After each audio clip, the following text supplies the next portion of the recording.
உங்ககிட்ட இருக்க ஒரு கம்ஃபர்டபுள் ஃபீல் வேற யார்கிட்டயுமே எனக்கு வரல. சுபாஷ் எனக்கு நிச்சயம் பண்ணிட்டாங்க. He's a gentleman. ஆனாலும் அவர்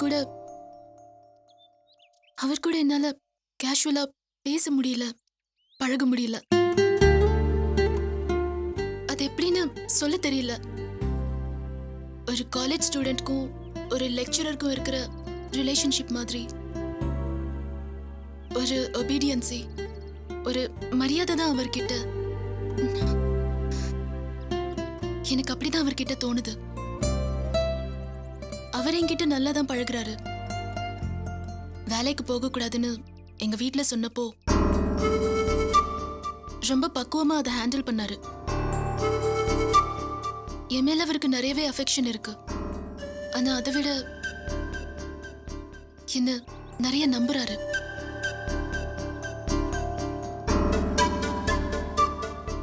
எல்லாத்தையும் தாண்டி நான் ஃப்ரீடமா இருக்கணும்னு அவர் ஃபீல் பண்றாரு. ஆனாலும் ஃப்ரீடம்ங்கிறது யாரோ ஒருத்தர் கொடுத்து நாம வாங்குறோங்கிறத விட நமக்கு நாம எடுத்துக்கிறப்போ தானே அதோட அர்த்தம் சரியா இருக்கும். அந்த ஃப்ரீடத்தை உங்ககிட்ட நான் எடுத்துக்கிட்டேன். உங்க கூட பேசி பழகி சிரிச்சு கிண்டல் பண்ணி இந்த கொஞ்ச நாளைக்குள்ளேயே நாம நிறைய புரிஞ்சுக்கிட்டோம் இல்ல? உங்களுக்கு ஞாபகம் இருக்கா? ஆரா கிட்ட சொல்லி நீங்க ஒரு தடவை யாரோ ஒருத்தனை உங்க பேரண்ட்ஸ் கூட்டிட்டு வந்து இவன் தான் மாப்பிள்ளைன்னு சொன்னா அது எப்படி உடனே உங்களால ஏத்துக்க முடியுதுன்னு நீங்க கேட்க சொன்னீங்க. அப்போ நீங்க கேட்ட கேள்வி எனக்கு முட்டாள்தனமா தோணுச்சு. பெத்தவங்க எல்லாத்தையும் கம்ப்ளீட்டா விசாரிச்சுதான் மாப்பிள்ளைய கூட்டிட்டு வருவாங்கன்னு நான் பதில் சொன்னேன்.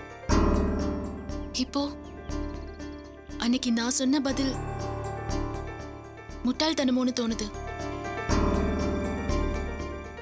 இப்ப கூட என் பேரண்ட்ஸ் எனக்கு நல்ல மாப்பிள்ளைய தான் கூட்டிட்டு வந்திருக்காங்க.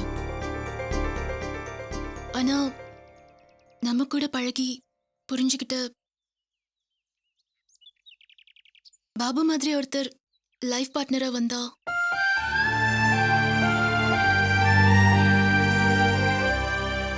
நல்லா இருக்குமேன்னு மனசுக்குள்ள தோணுனது என்னமோ உண்மைதான். But it's too late. எல்லாம் முடிஞ்சதுக்கு அப்புறம் இதை பத்தி டிஸ்கஸ் பண்றதுல அர்த்தமே இல்லைன்னு தான் நான் நினைக்கிறேன். நம்ம 2 பேரும் பெட் கட்டணும். ஆனா 2 பேருமே இந்த பெட்ல தோத்துட்டோன்னு தான் நான் நினைக்கிறேன். நோ நித்யா, நான் உங்களை தோக்க விட மாட்டேன்.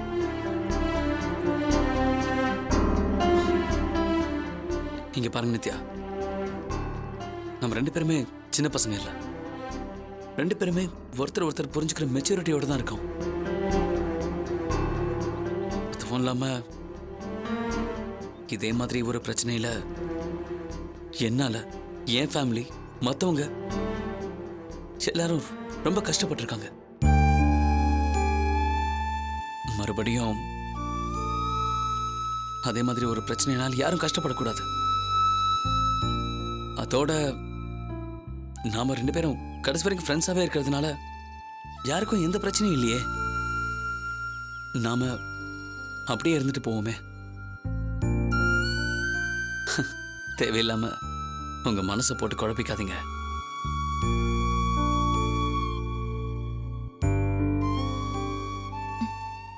தேங்க்ஸ். நல்ல ஃப்ரெண்ட்ஸுக்குள்ள தேங்க்ஸோ சாரியோ இருக்கக்கூடாது.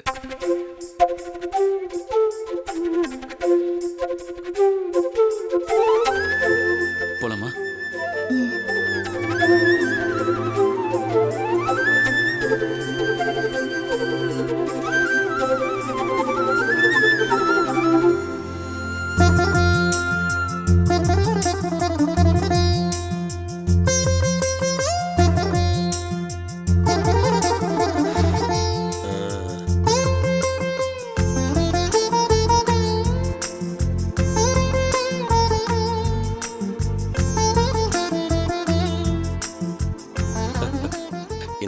பத்தி உங்களுக்கு தெரியாது.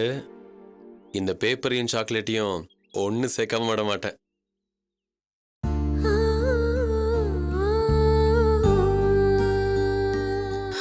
முதல்ல சாப்பிடு மதி. எதை யோசிக்காம சாப்பிட்டு நிம்மதியா படுத்து தூங்கு. மதி, சாப்பிடுன்னு சொன்னமா.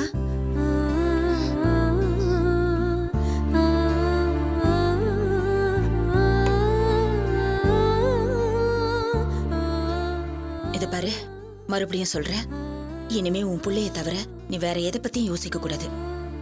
என்ன பிரச்சனையா இருந்தாலும் நேரத்துக்கு சாப்பிடணும், புரியுதா?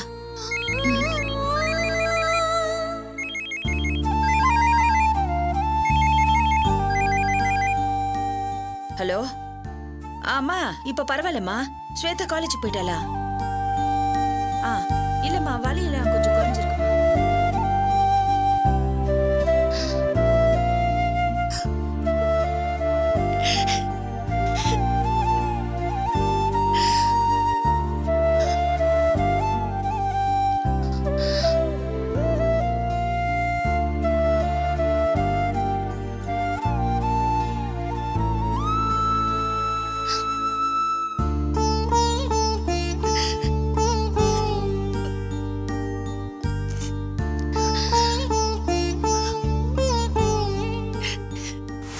உன் மேல உசிரியே வச்சிருக்கேன் மதி.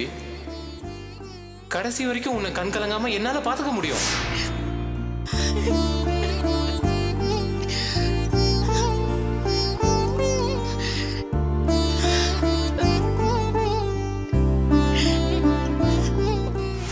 எல்லாத்தையும் தூக்கி போட்டுட்டு என்னோட வா.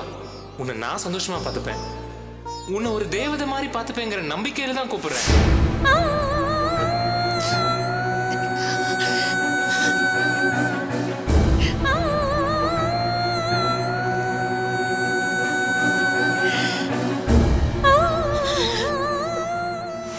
என்ன நம்பு மதி, உனக்கு நான் இருக்கேன்.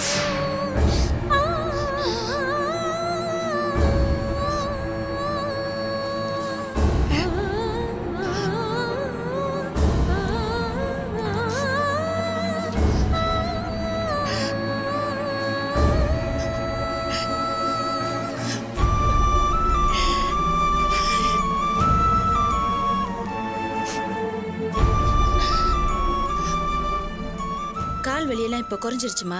நான் சீக்கிரமா வந்துடுறேன். மா, ஆமா. மதி நீ ஏதாவது சொன்னியா? இல்லையே, இருக்குடி. அம்மா, நான் சீக்கிரம் வந்துடுறேம்மா. சரிம்மா. நம்ம மேஜர் அம்மா தாம்மா. ஒன்னும் அர்ஜென்ட் இல்லைன்னு சொன்னாங்க. மெதுவா வாண்டாங்கம்மா. என்னாச்சும்மா? மதியத்தை சொன்னல. அம்மா இங்க வா. இது அப்படியே முதல்ல உன்னை யார் இதெல்லாம் பண்ண சொன்னது? இதெல்லாம் நான் பாத்துக்கிறேன். என்னமோ தெரியல, மதி சாப்பிடாம அழுதுட்டே இருக்கா. முதல்ல அதை போய் பாரு போ. ஐயோ, வயித்து புள்ளக்காரி இப்படி சதா கவலைப்பட்டுட்டே இருந்தா என்ன ஆகும் குழந்தைக்கு? சொன்னா கேட்க மாட்டேங்கிறாமா. எத்தனை தடவை தான் சொல்றது அவளுக்கு? மதி, முதல்ல சாப்பிடு. எத்தனை தடவை சொல்றது புள்ள முக்கியம்னு? இப்படி சாப்பிடாம பட்னி கிடந்தா வேதனை உனக்கு மட்டும் இல்ல, வயித்துல வளர உன் குழந்தைக்கும் தான்.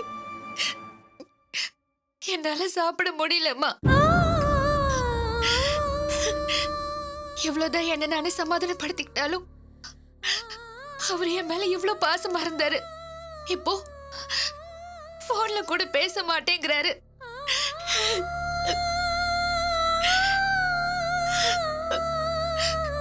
இப்போ கூட அவர்கிட்ட நான் பேசினா போதும், புரிஞ்சு பாரு. அத்தை ஆரம்பத்துல இருந்தே ஏதாவது சொல்லி என்ன நோக்கடிச்சிட்டே தான் இருப்பாங்க. ஆனா அவர் பிரியமா தான் இருப்பாரு.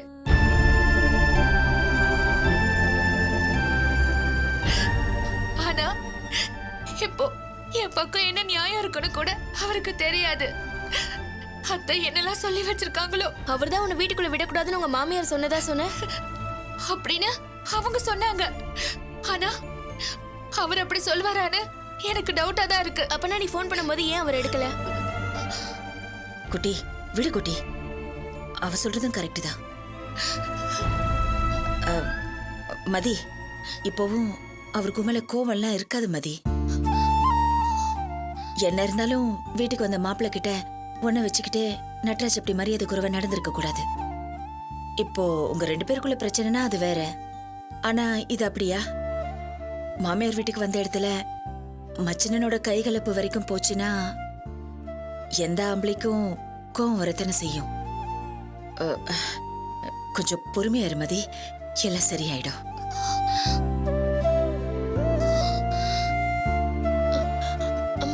கொஞ்சம் சுமாரு.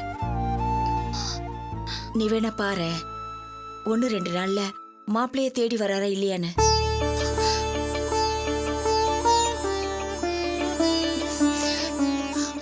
இது பாருமா, நடந்த எதை பத்தியும் நினைக்காத. இந்த மாதிரி நேரத்துல அம்மா வீட்டுக்கு ரெஸ்ட் எடுக்க வந்த மாதிரி நினைச்சுக்கோ. சாப்பிடுமா, சாப்பிடு முதல்ல. சூர்யா, வெளியில போர்வை ஒண்ணு வச்சிருந்தனே, காய் போட்டியா? போர்வையா? எங்கம்மா? ஆமா, அதெல்லாம் நீ பார்க்காத, ஒன்னும் தெரியாது உனக்கு. நீ வா, நீ சாப்பிடு மதி. இங்க பாரு குட்டி, அவ முன்னாடி மாப்பிள்ளை பத்தி தப்பா எதுவும் பேச. அம்மா, தப்பா நான் என்னம்மா சொன்னேன்? போனை கூட எடுக்காதுன்னு அவங்க அம்மாவை சொன்னாங்க. எனக்கு தெரியாம இல்ல குட்டி, இப்ப கூட அவளுக்கு தான் புருஷன் மேல நம்பிக்கை இருக்கு. அதுவாவது இருக்கேன்னு தான் நானும் அவ போக்கிலே பேசிட்டு இருக்கேன். நம்ம மாப்பிள்ளைன்னு இல்ல, எந்த ஒரு ஆம்பளையுமே அவன் சரியா இருந்தா நாட்டுல மாமியார் மருமக சண்டை வரவே வராது. ஆனா இப்ப நாமளும் அதையும் சொன்னா இன்னும் கண்டதையும் மனசுல போட்டு குழப்பிப்பா. அன்னைக்கு நடந்த சண்டையில கூட நட்ராஜ் மேல உள்ள கோவத்துல மாப்பிள்ள சம்பந்தமே இல்லாம எவ்வளவு தானே திட்டிட்டு போனாரு. எனக்கு என்னமோ கிடைச்ச வாய்ப்பை விடக்கூடாதுங்கிற மாதிரிதான் அவர் நடவடிக்கை இருந்தது. அம்மாவும் மகனும் எதையும் மனசுல வச்சுக்கிட்டுதான் பிரச்சனையை பெருசு பண்றாங்களோன்னு தோணுது. ஆனா நம்ம பொண்ணை பெத்தவங்க இல்லையா, அதுக்குன்னு சரிக்கு சரியா நிக்க முடியாது இல்லையா, கொஞ்சம் தனிச்சுதான் போகணும். அம்மா, என்னென்னமோ சொல்றியம்மா? அப்ப மதிய எப்படியே விட்டுருவாங்களா? சட்டுன்னு எனக்கு சொல்ல தெரியல. ஆனா இதை வளர விடக்கூடாது குட்டி. அதுக்கு முதல்ல நட்ராஜ் அவங்க வீட்டுக்கு போய் தெரியாம தப்பு நடந்துருச்சு, மன்னிச்சுக்கோங்கன்னு சொல்லணும். இவன் அப்படி சொல்லுவானா? நான் இப்படி சொன்னேன்னு தெரிஞ்சாலே வானத்துக்கு பூமிக்கும் குதிப்பா. ஒரு நாள் போட்டோம், அவங்க கையில காலையாவது விழுந்து இவளை கொண்டு போய் அங்க விட்டுட்டு வந்துடுறேன். மா, நீ போக வேண்டாமா, நட்ராஜ் கிட்ட வேணா நான் பேசுறேம்மா. ஆனாலும் உன் அண்ணன் மேல உனக்கு ரொம்ப தான் நம்பிக்கை குட்டி. நீ சொல்ற மாதிரி கடுகளவு நம்பிக்கை என் மகன் எனக்கு கொடுத்துட்டா போதும், அது எனக்கு யானை பலம் மாதிரி. ஆனா எனக்கு தான் அந்த கொடுப்பனை இல்லையே.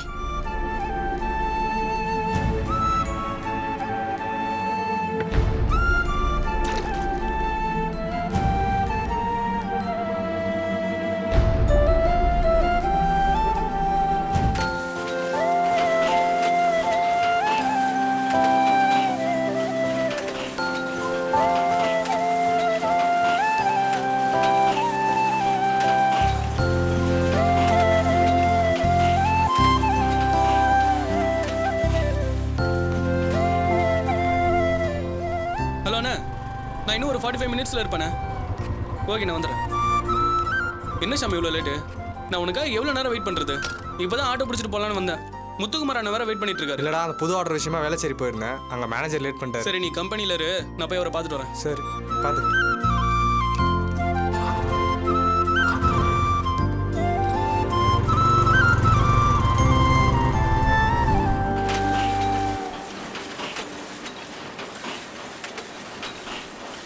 என்னடா முடிஞ்சுதா?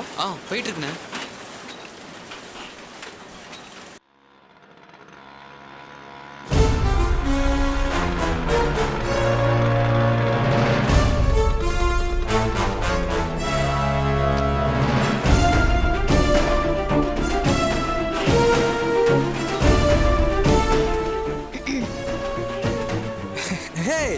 மது, வா வா வா.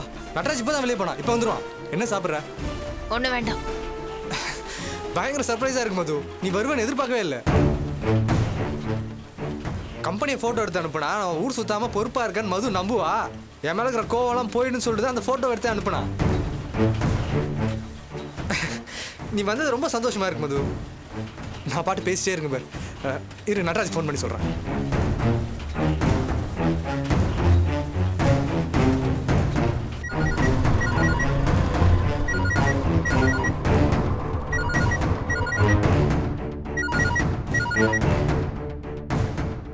சொல்லு ஷாம்.